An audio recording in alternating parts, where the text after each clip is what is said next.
You may not have known this, but pirates, back in the day when they would wear eye patches, it wasn't because they had an injured eye or anything like that. It was actually because when you would go down, beneath the poop deck, there would be no light.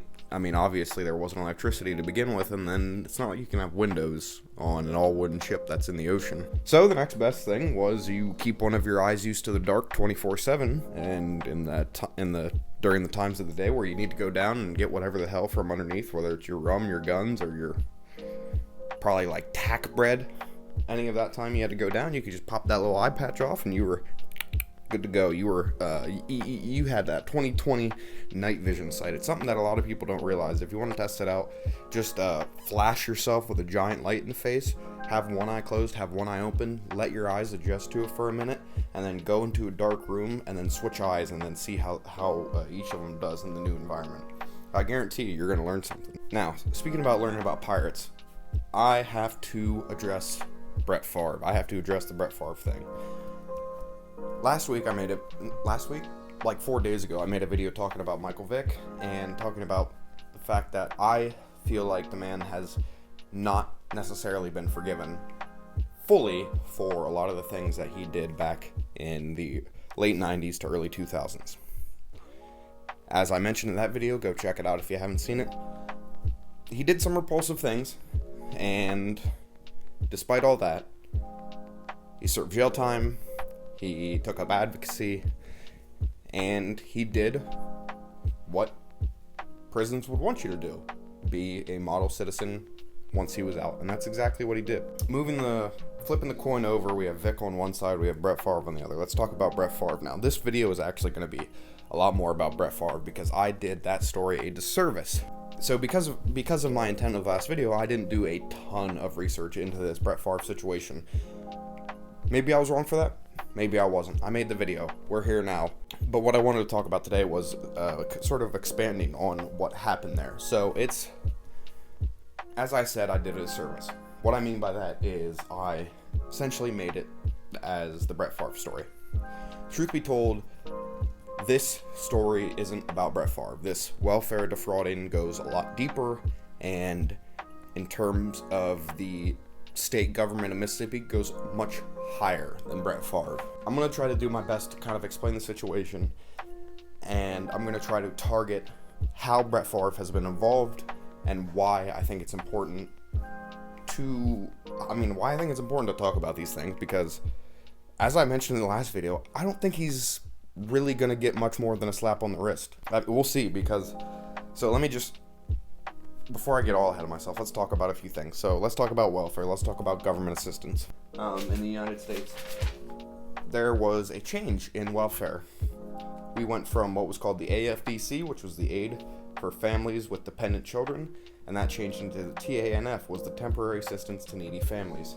Now, the biggest part of this change is essentially was looking to end the long-term need of welfare for impoverished families. Now, obviously, that's something that everybody with a brain can get behind, and everybody with a heart wants to support.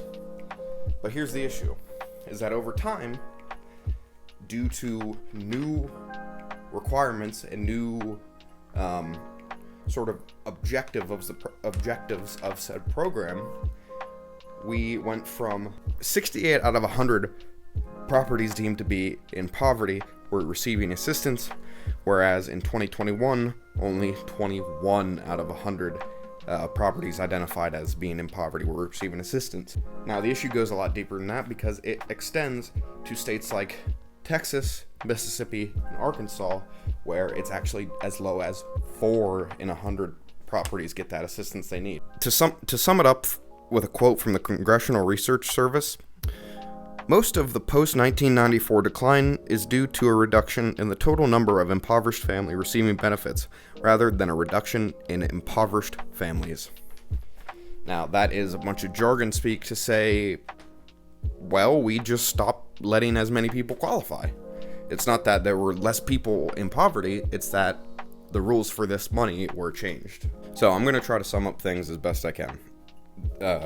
This TANF these welfare assistance programs, these have long time been defrauded and long time have been taken advantage of by not only individuals not in poverty, but individuals who are able to not only abuse the system, but mold the system to allow them to benefit even more. Now, this goes a lot deeper than just Texas, Mississippi, Arkansas. These TANF slush funds are essentially available in every state, and what a slush fund does is it allocates a large sum of money to non-specific uses that will then be defined by usually a council or a singular member overseeing said operation.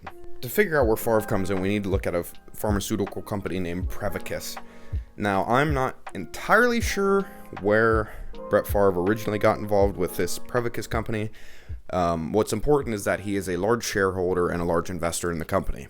Now, with these investments, these shares that he owned, Brett Favre, along with a number of individuals, were planning to reallocate state funds to nonprofits that would then allow them to redirect the money to people like Brett Favre for speeches he never gave, to different fake companies that would be listed as things like leadership consulting, things like management expertise, very vague, non-specific expenses that ultimately were different forms of money laundering.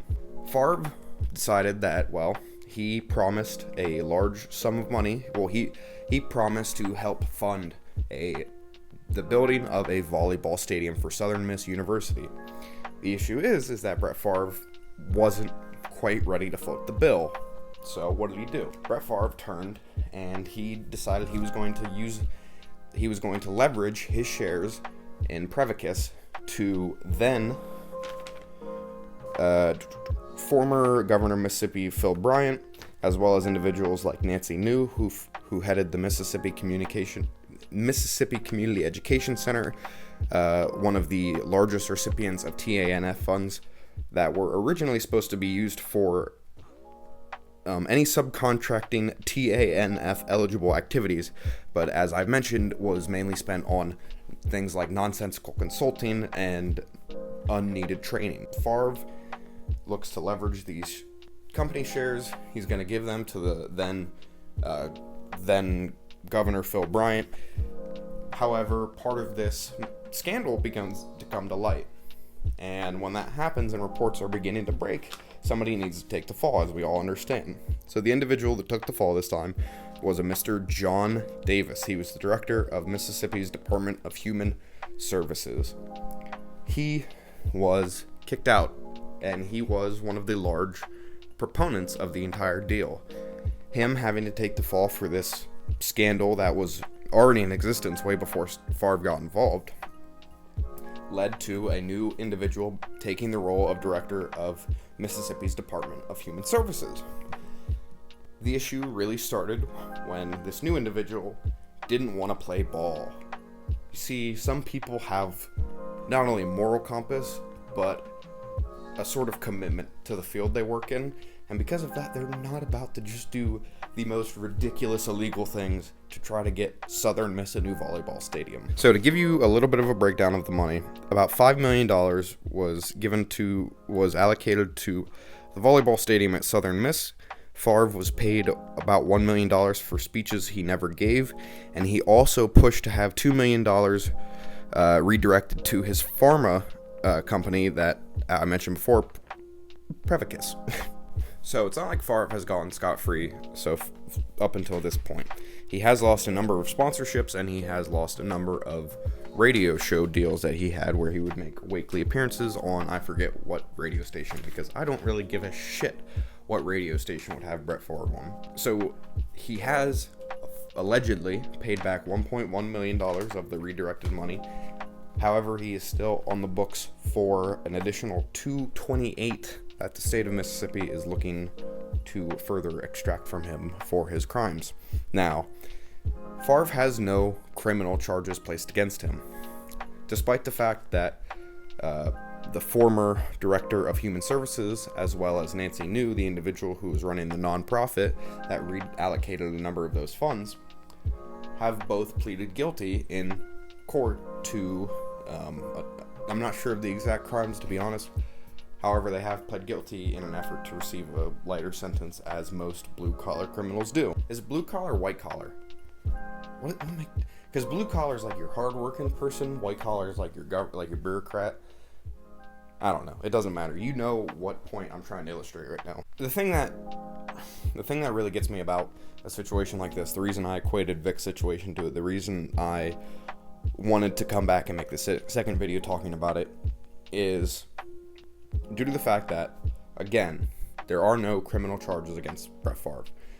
There probably never will be criminal charges brought against Brett Favre, and he's probably, once he allegedly pays back the lawsuit amount, he'll just go on with his life.